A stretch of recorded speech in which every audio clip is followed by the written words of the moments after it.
ሱብሒ ላይ ደግሞ ዳውዶ መስጂድም ዳዕዋ ትንሽ ሞክረን ነበር።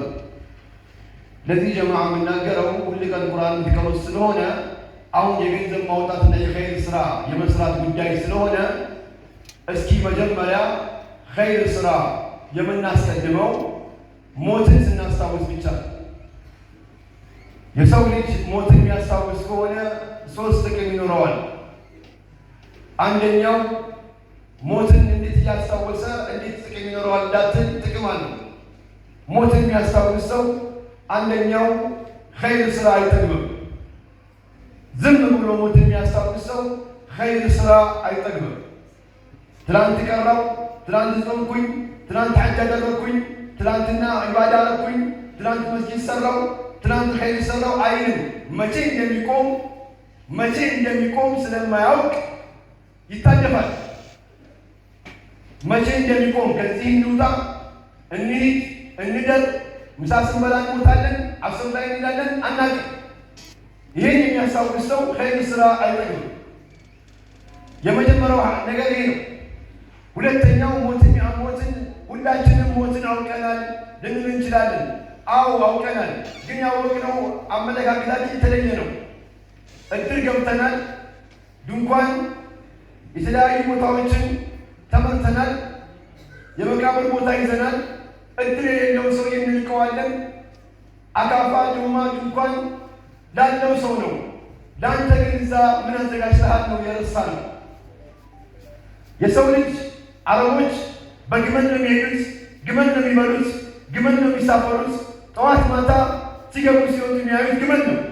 አላህ ግን አፈላ የንዙሩ ኢለል ኢብሊ ከይፈ ኹሊቀት፣ ግመሊቷን እንዴት እንደፈጠሩ አይመለከቱም ያላቸው። እንዴ እያዩት ግመል ነው የሚያዩት፣ ግመል ነው የሚያርዱት፣ ግመል ነው የሚበሉት። እያዩት እንዴት እንደዚያለን ፊቷን ስትመለከት የሌላ አካል ይመስላል። ሻኛዋን ስትመለከት የበሬ ይመስላል። ሰኩራን ስትመለከት የዳክዬ ይመስላል። የ17 አይነት እንስሳ በአንድ ላይ አላህ አድርጎ ሲፋዋን አፈጣጠሯን ብቻ በውስጥ አይን እንድንመለከት አላህ አደረገ። የሰው ልጅ ሞትንም በውስጡ አይን ያስገባ ጊዜ አንደኛው ኸይር ስራ አይጠቅምም። ወላሂ ኸይር አይጠቅምም።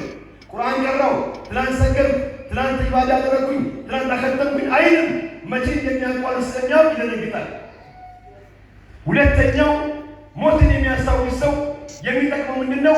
ማዕሲያ፣ ሐራም ነገር፣ ወንጀል ነገር፣ ሰው መዘለም መበደል አይፈልግም። ምናልባት ሰው ነውና ይህንን ስራ ቢሰራ ሶስተኛው ጥቅሙ ምንድን ነው? ለተውበት ይጣደፋል። ለተውባ ይጣደፋል። ሶስተኛው ጥቅሙ ያችን ዘካ ሳላስተካከል ቀብር ልገባ ነው። ያ ያሰብኩት እዛ አንድ ቀን ያሳዩኝ ሰዎች ኑረሌት የሚባል ወይ ዛውያ ቦታ ይባል የሆነ ቦታ ላይ ዑለማዎች አይቼ ምንም ሳልካድማቸው አፈር ይደፋብኝ ነው። አሁን አላህ ምን ላይ ነው? ሄጄ ጎብኝቼ መጥቻለሁ ወይ የሆነ ነገር አይቻለሁ። ደካማዎች፣ ምስኪኖች፣ ድሃዎች ረዳት የሌላቸው አይቻለሁ። አላህ ምን ላይ ነው ብሎ ይጣደፋል። ሞትን የሚያስታውስ ሰው እነዚህ ሶስት ነገሮችን አላህ ሱብሓነሁ ወተዓላ ውስጥ ይሰጠዋል። ለዚህ ነው አላህ ሱብሓነሁ ወተዓላ ምንድን ያለው? ተባረከ አለዚ ቢየዲሂ ልሙልክ ወሁወ ዐላ ኩሊ ሸይን ቀዲር። ወሁወ ዐላ ኩሊ ሸይን ቀዲር፣ በሁሉ ነገር ቻይ ነው ብሎ የገባ ሰው አይረበሽም። በሁሉ ነገር ቻይ ነው አላህ። ወሁወ ዐላ ኩሊ ሸይን ቀዲር፣ በሁሉ ነገር ቻይ ነው፣ ሁሉም ነገር አድራጊ እሱ ነው ብሎ የገባ ሰው ይጽናናል፣ አደብ ያደርጋል፣ ተውሂዱን አይለቅም፣ ከአላህ ጋር አቋም ይኖረዋል፣ ጠንካራ ሰው ይሆናል። ከዛ በኋላ ምንድን ያለው? አለዚ ኸለቀል መውት፣ ሞትን ፈጠረ፣ ሞትን አስቀደመ። እዚህ ጋር አላህ ለምንድን ነው አላህ ሞትን ያስቀደመው? ዑለማዎች ሁለት ተፍሲር አለ ይላሉ። አንደኛው ከመኖሩ በፊት መሞትን እንዲያውቅ ነው የሰው ልጅ። ለካ ልሄድ ነው እንዴ ዞር ልል ነው እንዴ ብሎ እንዲያስብ ነው አሉ።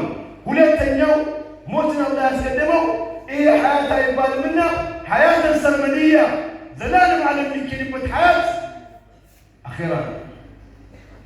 ዛሬ አንድ ጊዜ የሞቶ ምን አለ በለስ ነግረው እምቢ ያለው ነገ ይገለጽለትና ረበና አመተነ ስነተይን ወአሕየተነ ስነተይን፣ ሁለት ጊዜ ገደልከን ሁለት ጊዜ አነሳህን ብሎ እጁን ይሰጣል። الذي خلق الموت موت يفطر الله ነው والحياة ህይወት يفطر الله ነው ለምን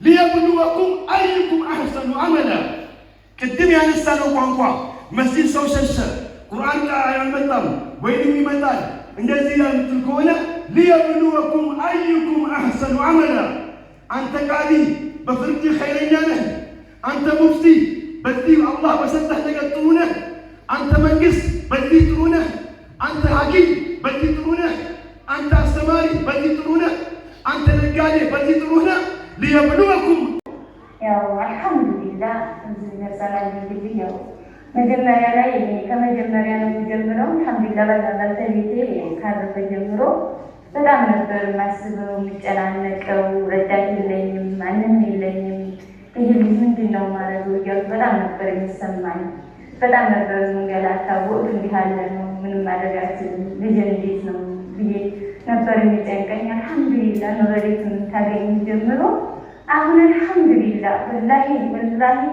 በጣም እንጃ ከምንም በላይ በጣም ቃላት ነው የሚያጥረኝና አሁን በቃ አካይስ በቃ ልካባታለሁ ወይ የማለት ነው በቃ ይሄ ልጅ የትም አይደለም ለበጎ ነው ማለት ነው ልጅ አባት አገኘ ማለት ነው እያልኩ ነው በበዓል ቢሆን እንደዚህ ወርሃዊ አስቤዛ ቢሆን ሁሉም ነገር አልሐምዱሊላህ ተጎናችን ሆነው እያገዙና ያሉት አላህ ይስጣቸው አላህ ጀዛውን ይክፈላቸው ረዳታቸው ይብዛል እነሱ እኛንም ደግሞ ይኸው አልሐምዱሊላህ ሰው ጋር እኩል አድርገውናል እንደ ማንኛውም ሰው በቃ ጥሩ ነው የምኖረው እነሱን ካገኙ ጀምሮ አልሐምዱሊላህ በጣም ነው የማመሰግነው ይኑሩልኝ አላህ ይስጣቸው ረዳታቸው ይብዛ በውጭ ባገር ውስጥም በቃ የቲምን ባይኖር እንኳን ራሱን ያብሰው ነው የሚለውና ሁሉም ነገር በዚህ ሰዓት እነሱ ሁሉንም ነገር በዚህ ሰዓት እህት ወንድም የምትባለበት ሰዓት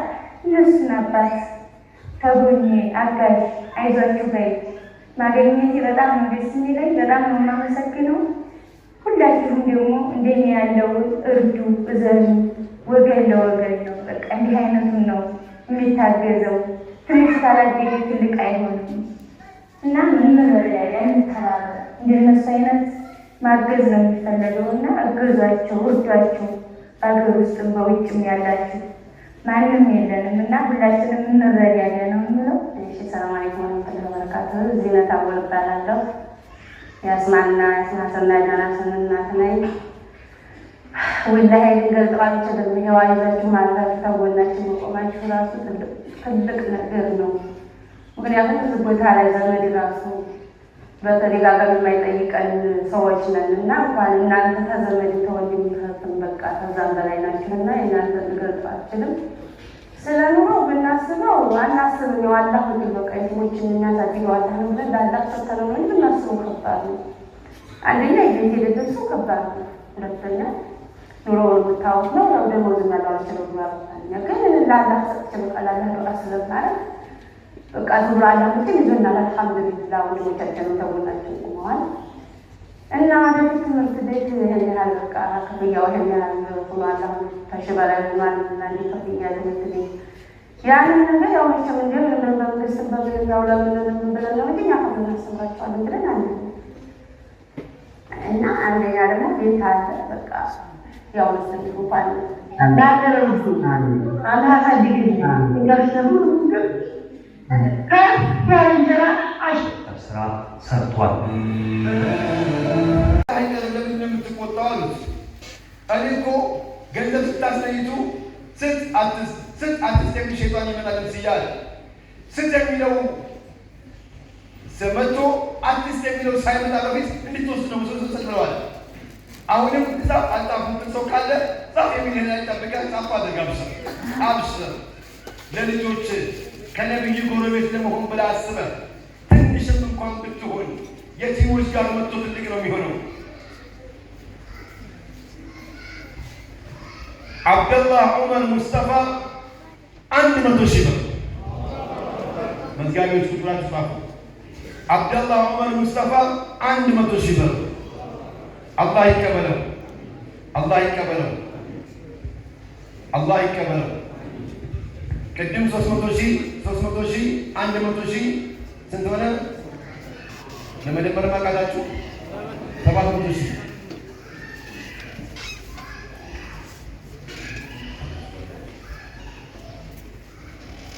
وما تقدموا لأنفسكم من خير